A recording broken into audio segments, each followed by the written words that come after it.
hire great people, make sure they're happy, empowered, and successful, you're going to have a good business. We basically built this bundle around modern people management. And it's all wrapped up in one so that all of these tools connect. I really believe that people-centric businesses are the future. Lattice has gone through like a crazy amount of growth. One of the big transitions is this trend towards the employee at the center as opposed to the company at the center. People's strategy is a craft. The way Lattice would grow and support our customers would be through a community. What a tremendous key to our success it's been. I do believe that everybody has a superpower of some sort. I think everybody has some area of true genius where they are truly world-class.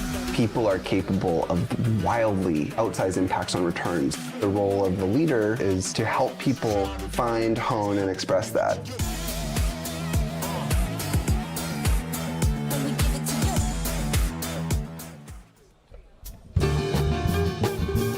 Please welcome to the stage, Jack Altman, CEO at Lattice. Hello. Wow, what a hype video. That was awesome. I'm really excited to be here. The talk I'm giving today is called From 5 to 100 Million, Founder Secrets of Scaling a Multi-Product Startup. I'm really excited to talk about this because this is something I really deeply believe in and that I think has been kind of like an open secret behind a lot of great companies that I think is like somewhat under-discussed. And my goal today on some level is to convince you that many more companies should be multi-product than are, and that for the types of companies that being multi-product makes sense, maybe going earlier than you thought could be a good idea. I'm the founder of Lattice, so obviously this is, we're a multi-product company. We've built 4 product suites over our 8 years of existence, so I do have some sort of survivorship bias in this belief, but I do really believe that the ideas that I'm going to share here today are applicable to the majority of companies today. So this is a visual that I think we're probably all somewhat familiar with. This is like a market landscape that somebody at an investment firm probably made. And this is what it looks like in some narrow segment of a relatively niche market. If you perhaps maybe zoom out to a slightly broader set of categories and you open up a couple more adjacencies of what the product does, you might get to a market map that looks like this, and they're probably missing a ton in here. You look at even like a YC batch, there are hundreds of great companies going through YC every 6 months, and that's like 1% of all the companies that applied, and there's huge ecosystems outside of it. You zoom back 5 years or 8 years or 12 years, and the sort of breadth of companies is just narrower. Now any startup that gets started in any reasonable category has many or dozens of competitors, and that's sort of just the way it is. And so my belief is that multi-product in 2023 and going forward is one of the best strategies that you have to compete. It's a great dimension to compete against this backdrop. Before I get into a little bit of like the tactics of how to do it and what it looks like and some pitfalls, I want to just start with why this is happening. I think by understanding the mechanism of why we got to this place, that'll help you understand sort of how to approach it and what it means for you. So Jason talks about this all the time, but it's worth repeating. We are like so many years into cloud, and yet here we are at hundreds of billions in annual cloud spend, and we're still growing 6x over like 8 years at this kind of scale. That's unbelievable. And so the demand from companies to use cloud software is just going to naturally lead to a ton of supply. But there's more than just like the basic economics of it. There's a bunch of sort of micro reasons at the company level why things have changed. The first is that it's become much cheaper to build software. Like in the past, like in the far past, you had to like set up servers. But even like once we got past that, we didn't have nearly the ability for people to build really high quality products extremely cheaply. You look at brand new startups with a couple smart founders, you can be in a dorm room and have a laptop and a couple subscriptions, and you can build something great. And that didn't used to be the case. So that's one. Another is that it's the sort of shoulders that we are all standing on when we build software now is unbelievable compared to what it's been in the past. There are incredible libraries. There are great integrations out of the box with other companies that you can pull into. There are just so many reasons why now the tooling and systems let you build better products. So now everybody is armed in a way where they can build better products cheaper, faster. on top of that, the access to capital is much better. So, there's obviously a real surge in 2021 of venture capital. It declined, obviously, recently, but generally speaking, the overall trend, if you look out over years or decades, has been many more dollars going into the space. And so what you see is rather than just a few companies with real traction getting funded, is anytime there's a good idea, a ton of companies can raise capital, build early teams, and build these great products. And so the capital going in behind the companies has obviously changed. And then this is a super important final point, that startups are no longer fringe. When I graduated from college, I guess 12, 13 years ago, it was not really, even then, which was many years into tech, it was still not the case that everybody wanted to go into tech. Today, the big finance firms are competing with the big tech firms trying to lure talent, and it's super mainstream. And so it means now that lots and lots of smart people who used to work in other industries now work in tech. And so the supply of talent for companies just looks completely different, obviously. And so given that backdrop, where it is cheaper, easier, faster to build high-quality products, where markets are more crowded than ever, it's become my view that I hold pretty dearly that multi-product companies is one of the best ways that you can compete, given this sort of reality that we live in now. A quick instance that I'm most familiar with, obviously, is Lattice, where we've built many products over the years. We started in OKRs and performance, but over time we expanded out to a bunch of other products. And I think the thing that I learned doing this with Lattice is that the right way to do it isn't just building sort of random products that you think your buyer might want to build, but instead thinking about the user journey and what does this sort of human who's using your products, what else exists chronologically in their day, what else do they need, and sort of take them through a journey. So, as an example for Lattice, it might be you onboard at the company, you need to get set up with your goals, you need to have one-on-one with your manager, you're going to go through a quarter, you're going to get feedback, you're going to share back how you're feeling, and you sort of think in those terms. And this applies to basically every software category, and that can kind of guide your roadmap and lead to a much more holistic solution for customers.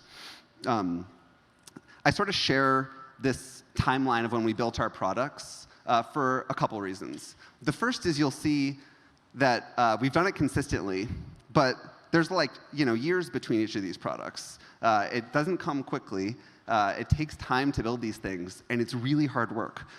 Building a multi-product startup is definitely extremely challenging. Just to give you a quick sort of tangible story that applies to at least Lattice's early days. We launched with OKRs. That was not really where we got footing. We got a foothold with performance management in 2016. But then in 2018, we built our first sort of second product. And the shape of the way that went is we were at 2 million of ARR, and we had 7 engineers, and we put 5 of them on this engagement product for 9 months. And so that was painful. That year felt like chewing glass. We were defunding the effort on the current product. We had all of these, the majority of our resources going to this thing that wasn't yet in market.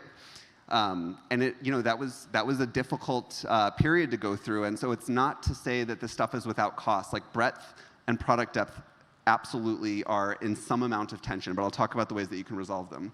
But what we found time and time again is that when we got through the tunnel of building these second products and the challenge of that, on the other side, we were rewarded with these huge benefits. A quick disclaimer before I talk about those benefits is that I'm definitely not advocating for infinite breadth. There's judgment call, and every company is different. There are real trade-offs to these things. And when you go too wide too quickly, you do trade off the ability to serve customers in certain ways. But what I'm advocating for is that most companies should be pushing this thinking further than they are. So just to walk out the quick value of what was so helpful about being multi-product and what we've experienced at every juncture. First, just think about sort of the demand side, what's in it for the customer. That slide I showed you at the beginning of the market landscape, that's what the customer is facing too. It's dizzying when you're looking at that and you're trying to figure out, geez, I need to do 19 things, and they each have 14 vendors, what's going on here? And so it's really helpful to the vendor if you're I can take care of multiple things for you in one solution, so you're not sitting on tons and tons of software and vendor relationships. I remember at Lattice, We looked at some point a couple years ago, and we had like 370 vendors or something like that. And it's just like a lot for the company to manage. You're also going to get a deeper data connection between the products. So to the extent that the products tied together in a relevant way, it'll be easier inside one solution than if you're sort of stapling across companies. The cost of ownership tends to be cheaper. I'll talk about that more in a bit. But generally speaking, when you buy from a multi-product company, you'll get cheaper pricing overall, even though you're paying that company more than you would pay for like an individual SKU. And then it's just way less taxing to employees. The people have to roll it out, the people have to use it, another login in Okta. It just makes things easier. And then on the supply side, you actually get, it turns out you do get a lot of benefits too. It's not just trade-offs. Your go-to-market gets unbelievably more efficient. The cost of selling a net new customer is unbelievably higher than the cost of selling an existing customer or just renewing a company with sort of a new product. You do get some product advantages through data integrations getting much stronger. You get shared UX patterns, so usage gets easier. You might have elements that you can copy over, so it's faster to build the next product. And then you get much stronger customer relationships. You just get a deeper connection point. You're more embedded in their workflows. You have more reasons for them to stay with you, to buy more from you. And so the relationship does grow. So the way that we saw things happen in the funnel was surprising to us each time because the impact of the second product was not always what we expected. But let me walk out for you like what the advantages are, because a lot of people I think, oh, it's just going to give me higher pricing and that's the value. But it turns out that that's like often or maybe even mostly not it. So one is you can think about your growth curve inflecting at the top of the funnel with more leads. You're going to have more reasons to talk to customers. You're going to have more touch points with people. You're going to have an innovation story to tell. People who maybe weren't interested in your first product but are interested in your second product are going to come to you. So you're going to end up getting more leads. You're going to end up with better conversion rates once people are in your funnel. They're going to have more reasons to buy. It's going to seem cheaper to them. You might hit people who weren't as desperately in need of your first product but need your second one. So you're going to get a lift to conversion. You're going to get a higher price point per customer, which is the one that everybody expects, but is not always what ends up happening. But you do, generally speaking, get the ability to add pricing. And then you're going to get better retention. Some amount of customers both are going to want to stay with you longer because you've got more touch points in their system and in their workflows. Interestingly, for example, when we launched our engagement product in 2018, we had a humongous lift. We almost doubled our quarterly bookings rate overnight when we launched it. But then when you pulled it open, like 20% of the lift was explained by the higher pricing. Almost all of it was explained by the better conversion rate and more leads. And so in that case, that's what happened. We've had other products where the balance is different. But just know that when you build these products, every part of your funnel stands a chance to improve, and it all compounds. So the logistics, hopefully that was like a good case for like what the value can be. And now talking about some of the logistics. So I'm not going to talk about the building of the products because it's almost too nuanced per company. It's like out of scope for a talk like this. It's like a whole, it's a whole thing. But I did just have to throw up for fun, like this is like month 1 of Lattice when we were building our first products. And there's so much of the craft there. And all of the go-to-market stuff that I'm about to talk about, that only exists on the back of a quality product that real customers need. It is in many ways back to day zero, back to the product market fit moment of starting a company. And so like I'm glossing over that part, but in many senses that's the most important bit.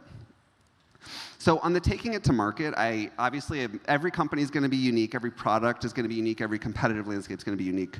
But let me just share a few of the things that are going to be worth thinking about when you build multiple products. So the first is on go-to-market teams, on your new business teams. Some of the things you're going to want to think about are what are the ways that you're going to set ARR goals and other targets.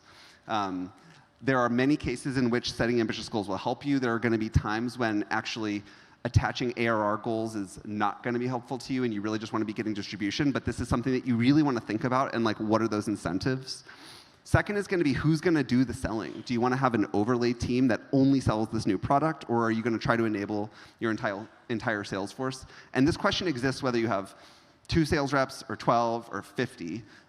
They're just fundamentally different things, and it has to do with the complexity. How able are you to train? Is it the exact same buyer? But that's a really important thing to think about. Are you going to have net new sellers? Are you going to have your current sort of account management team do the selling?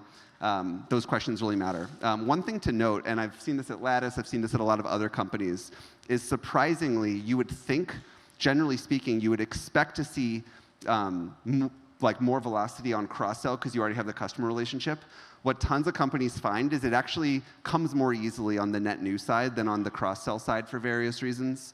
And this won't be true for every product, but just knowing that you're going to get surprised and your intuitions won't always be exactly right, so not always over-planning, but getting in market quickly and then going back to that 0-to-1 mindset is really important. The second logistical set of questions is around making your customers successful. If there's one point that I think is important to remember here, it's the difference in maturity curves of your different products. So you've got your first product, which is going to be up some maturity curve. It's going to be battle tested. It'll be hardened in the wild. You're going to have customers who've used the thing. You're going to have integrated real product feedback, and you're going to know how to talk about it, how to sell it, how to talk about competitors. And it's going to have some amount of maturity. And then you got this new thing that has 0 maturity, and it's a day 1 product. So how do you do that? Generally, what we've found is you have to go back to the reasons why a startup can compete with a big company. And a startup can compete with a big company usually on the basis of individuals who are making up for the lack of all of that institutional experience with great care, attention to detail, white glove service. And when you do that and you can segment that out on the post-sale side, you can get incredible results. But you have to remember that these maturity curves are just fundamentally different for your current products and your new ones. On the marketing side, the biggest learning we've had is that it's hard to evolve your brand and your story to customers. It took us a long time after launching new products to get customers to know that we had those new products. We thought we were beating the drum on it, but we learned that even years after 2018, when we had launched our second product, people still just thought we had a performance management product. So you really have to find ways to transform your story, to do product marketing, to make sure your customers know that, to enable your sales force. Because if you've gotten to a mini brand or a full brand, your customers are going to think of you as that first thing. The fourth point is existing customers and distribution. This is the centrality of the advantage. It's that cross-selling and bundling is much more effective to the company. It is so much cheaper to do. It drives so much better retention, and so you want that to be happening. But back to the maturity curve point, it is easier for everybody in your org to not do the new thing. They know how to do the old product. Your customers know it. They know how to talk about it. It's easier to sell. They're going to get more commissions. So you have to find ways to design incentives so that individuals want to make that happen. And you can do that not just through financial incentives. You can talk about it. You can make it a company mission. But certainly designing it that way helps too. So those are the 4 logistic things. I realize those are more prompts than they are answers. But every situation is unique. And it just takes a lot of thought, experimentation, and effort. Okay, the last thing I want to talk about is some of the pitfalls that I think you can get into as you go into multi-product companies. Obviously, a startup at all is full of the pitfalls. There's a million things that can go wrong. Finding the happy path is very challenging. But when you're in multi-product, you definitely do compound sort of the surface area on which things can get weird. So I want to talk about a few of those. The first is clarity of ownership, which probably we all are focused on that concept no matter what. What I've found is that when it comes to building and then taking to market new products, having unbelievably clear ownership is really essential, or everything gets tripped up over everything. So when you build, one of the things that I think you end up needing to do is really cordon off, for example, the resources on the engineering product side and make clear who owns it. Because there's going to be an existing draw for engineering and product resources on your current products. You're going to have, hopefully lots of customers by the time you're on your second product who are banging down the door saying, I need this thing tomorrow. I want this for my renewal. A salesperson's going to be like, hey, we can beat our competitor if we build this thing. But you're like, you're trying to build this new product. And so having this clear ownership structure where you figure out up front who's doing what, and then you really empower those groups and you protect them is the only way that you can make it happen, because the natural pull will go against that. The second is preparing for post-sales on the new product. And if you're not intentional here, things can get really challenging. And it's all to do with that maturity curve. And so what you need to remember is you're going to launch this thing, and all of a sudden, your your customer base is going to pull you really hard to want to like swoosh all those resources back to the first product because people have been waiting, the roadmap got backed up. But you launched a product that is just nascent. So you have to figure out a way to keep investing in that product. You have to keep those lines clear somehow while getting back to your current product. So there's a couple things here, but the key is that you're going to be tempted to defund the product after you've gone to market. And it's actually, the better that new product's doing, the more important it is to not defund that product and keep leaning into that investment. Keep having the go-to-market teams wanting to incentivize it, and sort of don't let off the gas, because we all know from even launching one product that nothing gets off the ground that quickly. And so you gotta keep sort of the separation here once you've launched. A third sort of pitfall I think a lot of companies can get into is around the question of build versus buy. Let's say you know this next product category you want to get into. You fundamentally have two choices. You can build it yourself in-house, or you can buy another company. I'll reveal my bias, which is I think that the vast majority of the time, building is better than buying. I think buying companies, particularly when you're small, comes with a huge amount of overhead that is hard to foresee. You have to integrate the team, the culture, the product. You're not going to have the integrations. It's, generally speaking, going to be more expensive than if you just build it in-house. It's going to be a huge distraction to your leadership team relative to building it in-house. You might have different tech stacks. And so it's not the optimal path most of the time. So I'm a huge believer that when you can, until companies are big and there's real leaders that you're considering, and I think the early stage purchases of products are often challenging. There are a couple caveats, obviously. Acquisitions do make sense, and there are situations where they can transform companies. One is when you're buying a true winner or a true number two in a category that will be like just too hard to compete into, that's strategically critical, and you've got enough scale to pull that off. I think that's one. A second, which happens at a smaller scale, is there are instances where a different company or team has done a long, complicated build that will actually take you a very long time, and you won't have the product expertise to do. And so you're acquiring like years worth of R&D and a team that really knows how to build it. There are instances where that has worked really well. And then the last is if you have to. And when you have to is when the market is moving so quickly that you just need to get on the map, and it's worth it to go faster, even if it's a little bit messier, because otherwise things are going to get away from you. And so buying today and then spending the next 12 months integrating can, in some of those instances, be preferable to building for 12 months and not coming out for 12 months. But generally speaking, I think buying is a last resort situation rather than building yourself. But that's a bias. The fourth pitfall that I've experienced is you really need to simplify everything. Everything wants to get complicated once you're multi-product. The way that you're building product gets more complicated, the way you're talking about go-to-market, the way you're thinking about commissions, all of it just gets complicated. And the world is a complicated place. You have to have some of that, but wherever you can, look for ways to make it simpler, make the goals clearer, make the plans simpler, streamline the people on the project. It always makes things easier because there's so much natural trend towards complexity. And then the last I talked about a little bit is the company resourcing thing. More than any other sort of project I've ever worked on, at least, and that, by projects I mean a new product, but also things like going international, changing segments, trying to expand into a new industry, standing up a new function.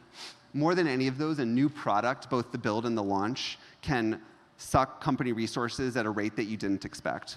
And so the only antidote that I know for this is to go in with some clarity of, this is not that important. I'm only willing to invest 10% of company resources on it. Maybe the number's 40%. Maybe it's a bet the company thing, and you're like, I'm willing to invest 70% for a year.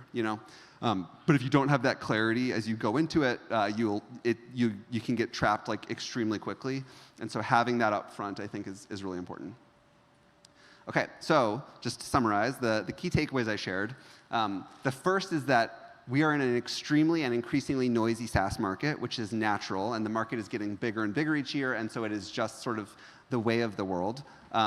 But multi-product, given that context where building products is cheaper than ever, taking products to market is sort of more expensive than ever, multi-product, I believe, is one of the most powerful forms of differentiation that's available to many companies. Number two is that when this is done well, it actually is better for everyone. It is like a truly better experience for customers in many cases. It's a truly better go-to-market machine for companies in better cases, and the results should be better software. And so this is the path, I believe, that leads to better solutions for customers over time. And then the last point, which I alluded to many times throughout the talk, is really hard. That's the catch of this whole thing, is it is super hard. And so getting advice from people who have done it before, who can help you see around some of the corners, hiring people onto your team who have worked in a multi-product context, the more advice you can, and then just sort of mentally preparing for a more challenging build, but the rewards on the other side are very high. So that's my talk. Thank you.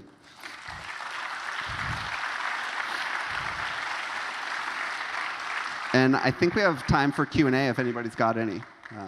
So I think there's mics up there in case anybody wants to ask anything.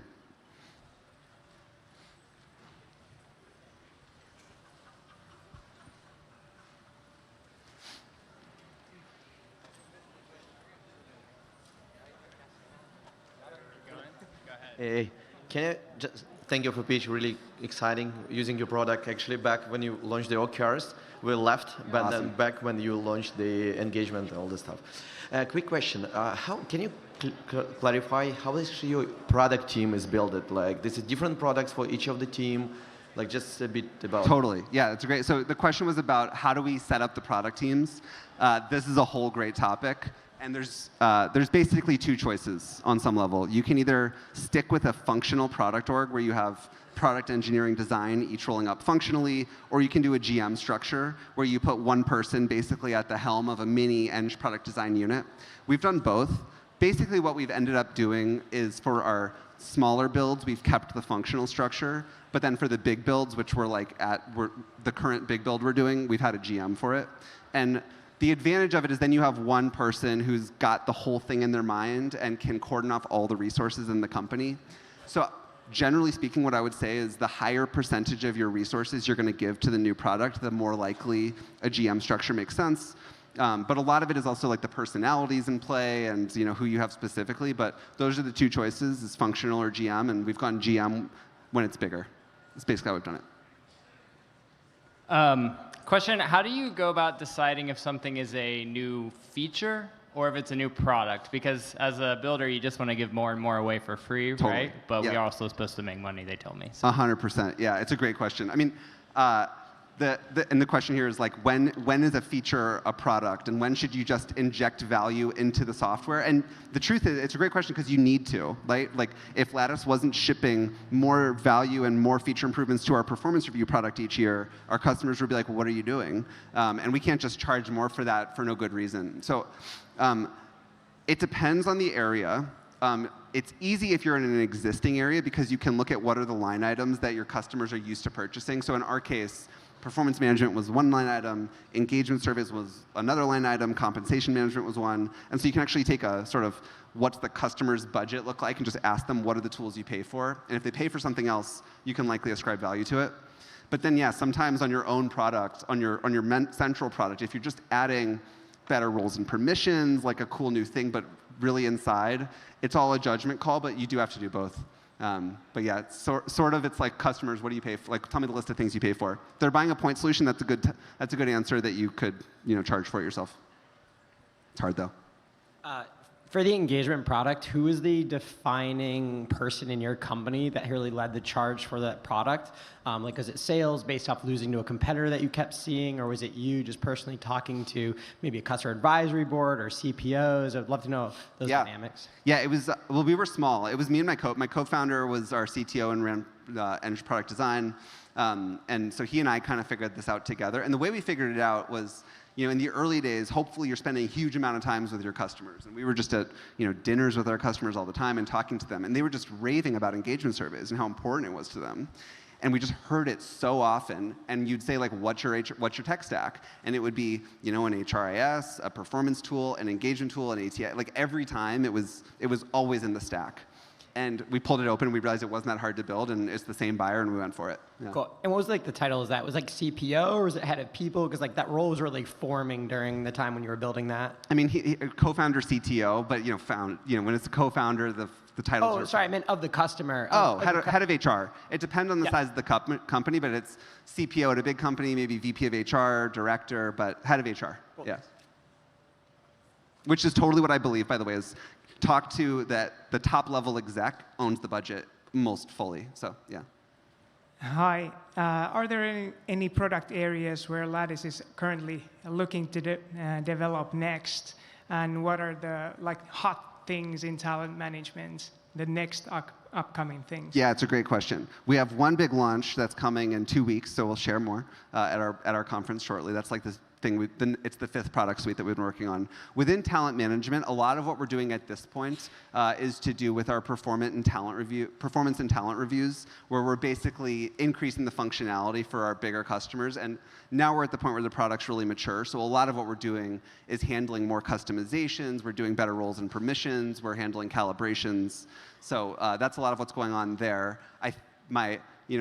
Every bone in my body wants to talk about AI here at some point, but we're not building that yet. But that'll come at some point too. I think there are ways it can be impactful. But yeah. But we'll have a lot more to share very soon.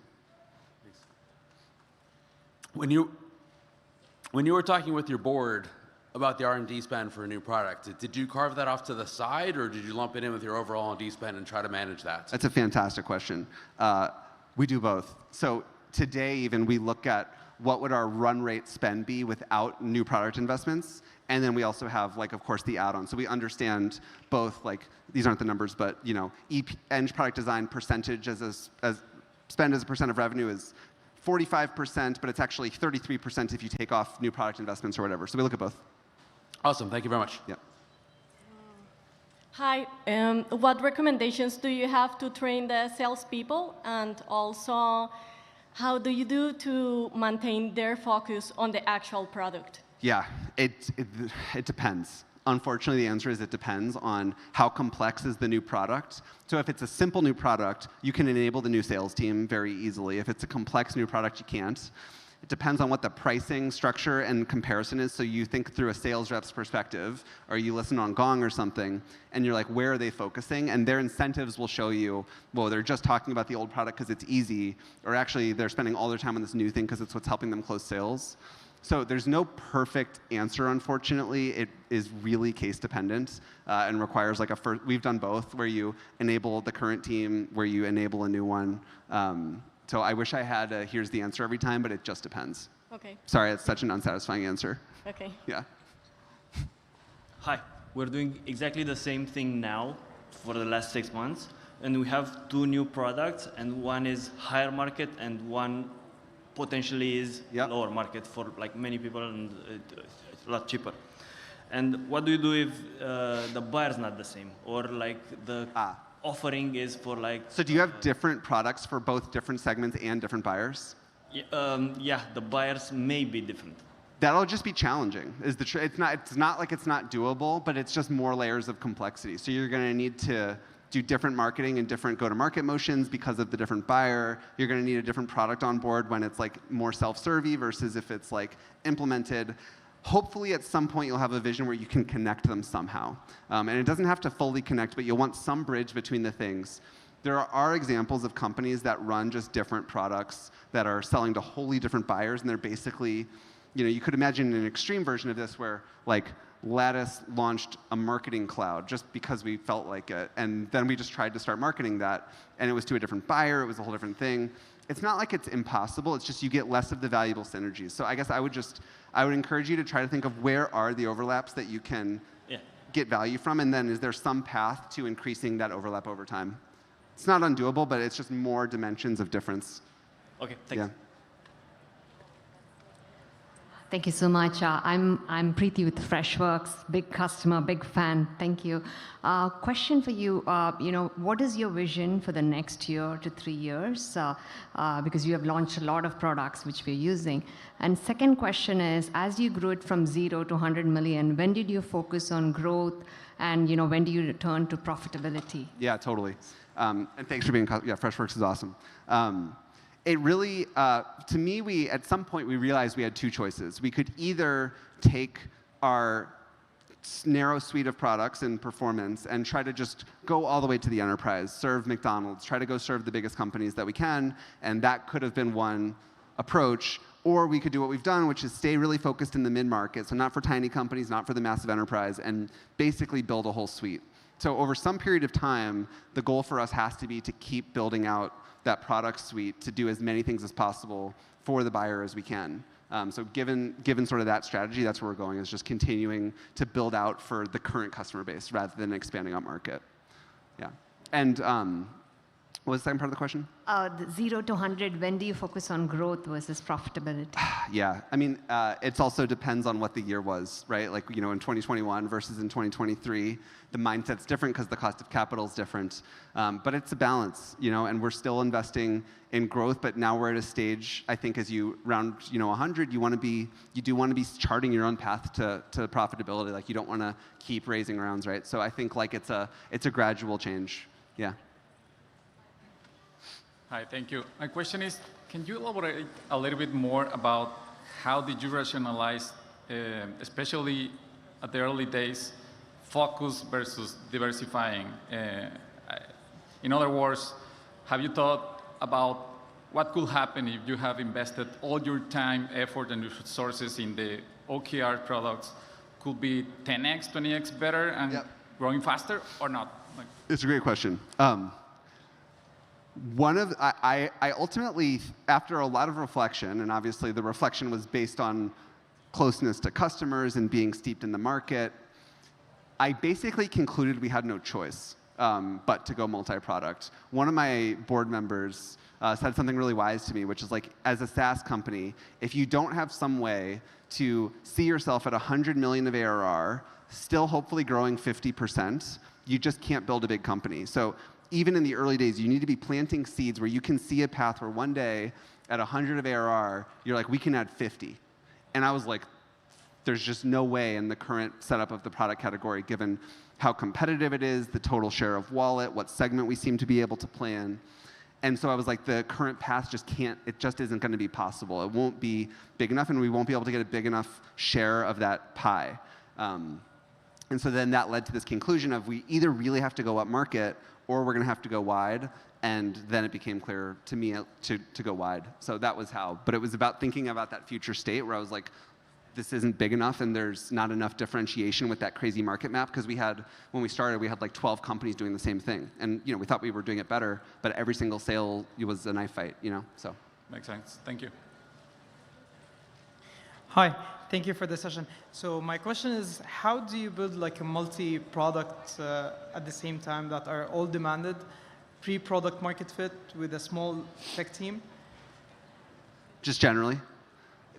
Yeah, I mean, to figure out like building MVPs and that are all in different areas. Yep, totally. It's basically, I mean, I've found good luck with founders, hiring founders to build some of those products who have that mentality. But you can often do it within the existing team in a functional setup. But you do really have to separate those resources because the demand from the rest of your company to do things is going to be so high that you have to give somebody the freedom to spend all of their time on the thing, or some set of people to spend all of their time on the thing. But it's kind of the same as building your first product. It's just you got to figure out how to carve that out inside a company. There's a great book called Zone to Win, which was very helpful for me to figuring out team design. So I think that could be a good read. Yeah. Thank you. So each team has to focus on the different products. It won't work just like the same team that works and just span. I mean, in my experience, it's much better. Yeah. Okay. We've tried the other way. It's just it's too disconcerting for everybody. Okay. Yeah. Thank you.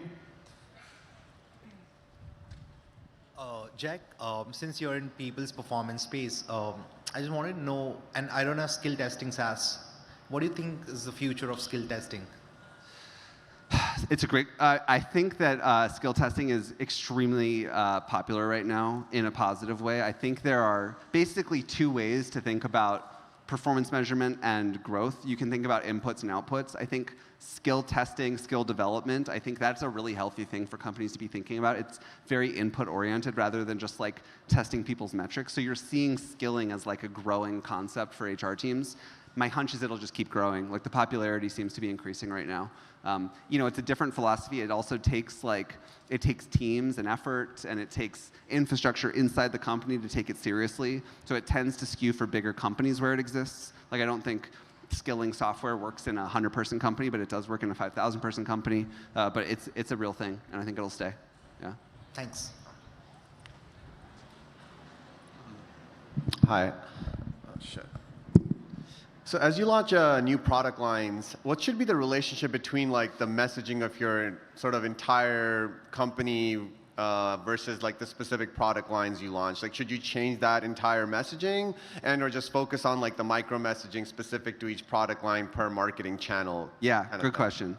Hopefully, you can just evolve the messaging. So hopefully, you're able to tell a story that is the same mission, the same end result, but it's now served better because you have a more complete solution to it.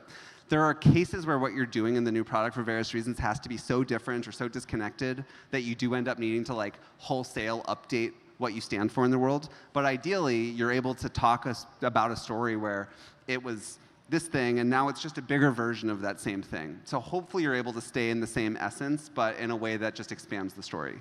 It's much easier. But sometimes you do just have some products so different you have to like wholesale change. We haven't done that before, but yeah. Hello. Hey, Jack. Hi. Like FreshBooks, we are Lattice power users and huge fans. So first of all, thank you for what you've built. But my question for you is, when there's competing priorities in terms of either doubling down on an existing product versus launching a new product, what framework do you use and what framework does your leadership team use to determine where to allocate the resources? Yeah, this is like the hardest question. I think this is one of those questions where you do a lot of math and you try to get all your best inputs and you try to think about the new market. You look at your current growth rate, what can you sustain? You then try to think about how big is the new market going to be. You look at the competitive landscape. You get all of these inputs. And then I actually think this is one of those areas where at the end of it, the founder using gut feel is probably the best number. You know, like I think it is too hard to like make an equation or have a perfect framework. I think you need to get all the inputs and then hopefully through directional intuition, you know whether the number should be 20% or 60%. Awesome. Yeah. Super helpful. Thank you, Jack. Hi. How's it going? Great. I'm the CEO of a company called Sam Sales, and so this is a question for all the salespeople out there. We try to teach all about show me you know me and quality over quantity. So I totally agree with you, right? Go after your top stakeholder. How does a salesperson get your attention? How do they get your attention over email, over LinkedIn? How do they stand out from all the noise? Me in particular? You in particular. Oh, I'm the worst buyer of software of all Perfect. time. I use very little, but I would say for me, probably like a warm intro. That's probably the best way because just, you know, any company that has a certain amount of funding, you just get on all the lists and it's just too overwhelming. So I don't know how to tease through it. There have been cases where cold email has been so ridiculously good, but it's like once a year or something, and that I usually just compliment the rep and ask if they want to join Lattice. That's perfect. Yeah.